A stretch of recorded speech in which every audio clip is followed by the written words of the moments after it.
kuna wanaume wanakufuata, sio lengo zako, sio hali zako. Ukichukua moyo ambao hauna neno la Mungu, unaweza kujikuta umekuwa watu wa kusindikiza misiba, hapo unachelewa na kufa ili uache mateso. Uteseke kwenye ndoa vya kutosha. Lakini kwa sababu sisi si wasindikizaji, acha kuingia chaka. Amina. Akija eleweke, acha aende. Amina. Yesu ana watu wengi. Kabisa. Anao wengi. Ana bodaboda, hawa chips hawa. Mungu akusaidie mpaka uone na jicho lingine. Ni hatari. Ni hatari.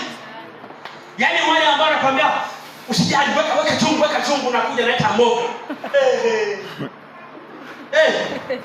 Ni wembe. Ila sisi